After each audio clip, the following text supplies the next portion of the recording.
This is my first true opportunity I've had to share my views with the state of college athletics and as commissioner of the Southern Conference. You'll note that I'm purposely emphasizing that we are the Southern Conference to amplify our standing as the fifth oldest athletics conference in the country, dating back to our founding in 1921. Building on that history and developing a true strategy to ensure that football continues to be a central and integral part of the conference's direction is crucial. During my first 60 days as commissioner, I am visiting all 10 campuses and have 3 visits under my belt so far to VMI, Western Carolina, and East Tennessee State, as well as a trip to Asheville where we hosted our basketball championship for the past 12 years. I look forward to visiting the other 7 campuses in the next 30 days, and I'm confident the remaining visits will be as educational as the first 3. A focus of the early visits has been on the SoCon's place in the future of college athletics. While I don't have a definitive answer to that yet, my goal is to start a dialogue on each campus by asking the right questions and building relationships so we can collectively develop a vision and action plan that leverages the educational and competitive excellence of the SoCon's member schools and be a respected voice in Division I. In my office, there's a sign that effectively summarizes the current state of college athletics. It says, the more prosperous a sport becomes, the more likely it is to destroy the reasons for its prosperity. It's easy to focus on the concept of prosperity in college athletics, particularly when looking at the Power 5, where the budgets of some individual schools exceed the budgets of all 10 SoCon members combined. And with the expansion of the college football playoff to 12 teams, another $1.5 billion annually in new revenue will flow to those same programs. The magnitude of those dollars is hard to comprehend, but make it easy to understand why college athletics and the NCAA are concerned about the ability to keep Division I athletics together under one Big Ten, while simultaneously facing the prospect of employee athletes. Economic success of the CFP and our Power 5 friends is only one aspect of who we are competing against. College athletes who compete and represent their institutions have incredible opportunities to pursue amazing educations and obtain college degrees, sometimes multiple degrees, while they are competing. The SoCon does this as well as anyone. Education is among the single best tools available for lifetime success, generational wealth, and societal advancement. Education has no boundaries and provides opportunity for everyone to be successful. The educational success of Sheldon Arnold at ETSU doesn't prevent Chance Knox from VMI at being successful, but this is very different from the competitive environment they experience on Saturdays, where there's only one winner in each football game. So competitive advantage is a real thing. Unfortunately, unfair competitive practices are impacting college athletics in profound ways and threatening the prosperity of college athletics. There's an economic theory called the tragedy of the commons, which is a situation where individuals with access to public resources act in their own self-interest, and in doing so ultimately destroy that resource. Think of air, water, grazing lands, where individual decisions made to maximize profits end up polluting, depleting ecosystems, and reducing fields to dust. The commons can also be a community that comes together to govern those same institutions through rules that they create. Unfortunately, legislatures in some states are acting as road boosters to create competitive advantage for their schools by circumventing imperfect but voluntarily agreed on NCAA rules and governance, and significantly damaging the commons of college athletics in the process. Imagine if one football team was given the ability to have 5 downs while the other team had 4. The proverbial level playing field disappears very quickly.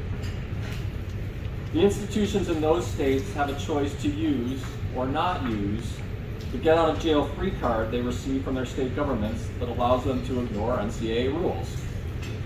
They can act with impunity or they can choose to act in a way that recognizes their responsibility to abide by the rules of a system they voluntarily joined. The NCAA needs a legal and economic response to this blatant threat to competitive balance. The NCAA's congressional strategy is the primary path, and legal action provides a second path, and I support both of those approaches. The third option that I haven't heard being discussed is for the NCAA to move its championships and their hundreds of millions of dollars of economic impact out of the states that are undercutting its governance. Arkansas, Missouri, Oklahoma, Texas, New York are scheduled to host no fewer than 17 NCAA championships in the next 3 years alone, including 3 Women's College World Series, 3 men's and women's Final Fours, and 3 FCS championship football games, in addition to campus-based regional rounds. Economic remedies need to be on the table to restore the level playing field, particularly if congressional and legal solutions don't emerge. Staying with the economic theme, one of my favorite books and movies is Moneyball. The story of how the Oakland A's used data to compete as a small market baseball team with a budget that was a fraction of the franchises in major markets like New York, Boston, and Los Angeles. There's a scene in the movie where Oakland A's general manager Billy Beane is meeting with his scouts to find out how to figure out how to replace all-star first baseman Jason Giambi. Billy Beane describes his ball club as, quote, organ donors for the rich, as he watches Giambi and other talented players leave. In many ways, the story of the Oakland A's has parallels to the SoCon, as well as the NIL-influenced transfer portal. I have no objection to allowing athletes to transfer and pursue NIL opportunities. The freedom that allows athletes to change schools and to profit from their personal brands and talents are neither good nor bad. They simply are. And the hindsight of those choices is 2020. There are many, many positives from the ability of athletes to make decisions in their own best interests, just as any of us would want for ourselves. But agents, collectives, questionable third parties, and now institutions who have protection from enforcement of NCAA rules through their state legislatures are eroding the educational comparative of college athletics, making the word recruiting feel like code for tampering and behind-the-scenes contract negotiations with the highest bidder. So we have 2 choices about how to navigate the brave new world of college athletics. We can curse the darkness or light a candle. And I much prefer to light a candle, and I hope you do too. Earlier today, the SoCon CEOs, ADs, and SWAs met with NCAA President Charlie Baker. It was a productive session, and I came away from the conversation with a sense that there is a chance to get college athletics to a better and healthier place under a leader who I think many people would say gets it. Last week, U.S. Senators Booker, Blumenthal, and Moran outlined a draft bill that restores NCAA authority to govern itself while simultaneously ensuring college athletes' education and health care. These are very positive developments, and I'm highly supportive of the general premise. But 3 questions need to be asked. How will the expectations of athlete health care and education be funded? What is the impact on SoCon's institutions? And is a government-controlled entity preferable to self-governments from within college athletics and their leaders? No doubt the current NCAA structure has issues, but federal oversight, rather than leadership from within college athletics, reminds me of what Ronald Reagan said about the 9 most terrifying words in the English language. I'm from the government, and I'm here to help. Self-governance within a national set of enforceable NCAA rules is a preferable approach. My nearly 30-year professional career has been spent on college campuses and athletic departments rather than a conference office. The commissioner is expected to maintain neutrality on many issues. But neutrality should not imply an absence of voice, passivity, or absence of bold choices. I'm competitive, strategic, and data-driven, positioning the SoCon, and in particular SoCon football, as a national brand to support our recruiting efforts, enhance exposure, and improve FCS playoff access is at the center of my radar screen. The reason for this is simple.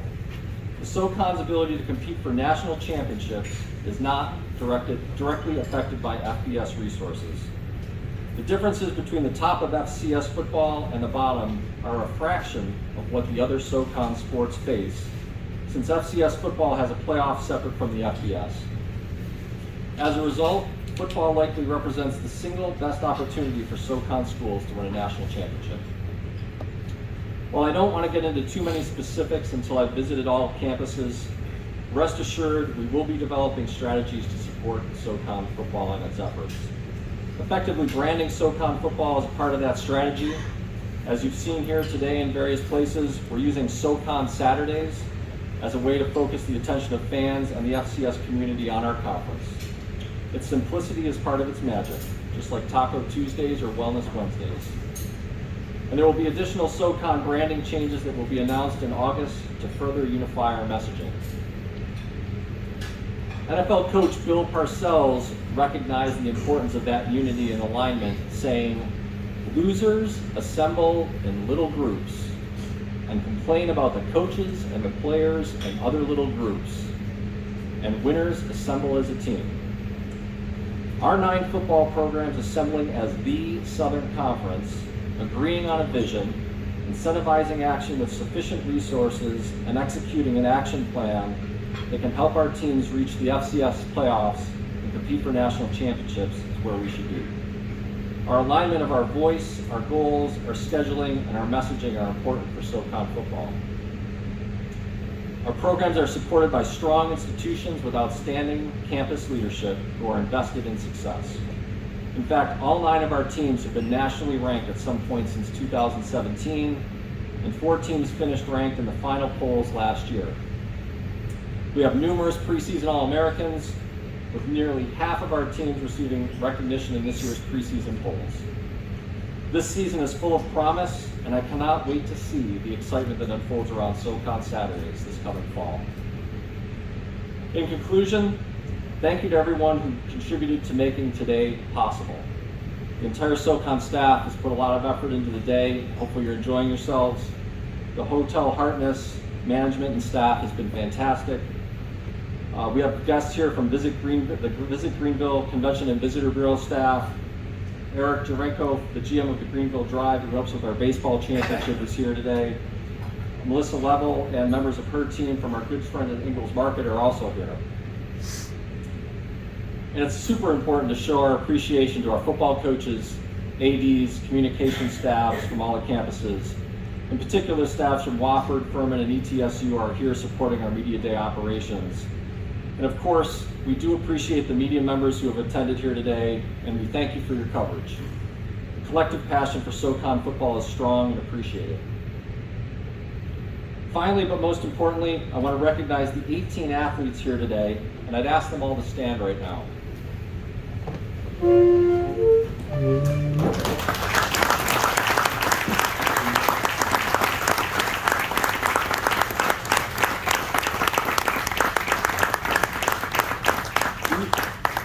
These 18 student athletes, please stay standing, guys.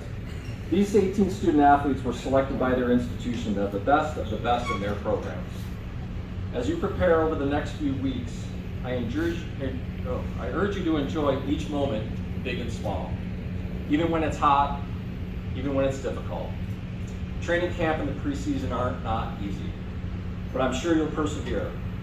Playing football at the Division I level is elite and fleeting, and each day is a special gift. Assemble your teams to form great cultures, values, leadership, and trust on a daily basis. Those are real factors in winning a championship. And take advantage of the opportunity you have today with the media to share your personal stories and promote your teams. We'll all be watching you and cheering you on, as will your family, friends, alumni, and fans, as you compete to represent your schools and the Southern Conference. Let's take a moment again to extend our appreciation to all of them for being here today.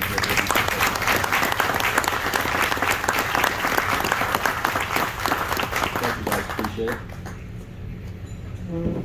I leave you with this final comment. As Commissioner, I promise to work tirelessly to make sure the SoCon is the best it can be every single day. This opportunity is one I'm ready for and can't wait to see what we can do together. I appreciate your time this afternoon. Look forward to seeing you over across the way, and thank you for being here.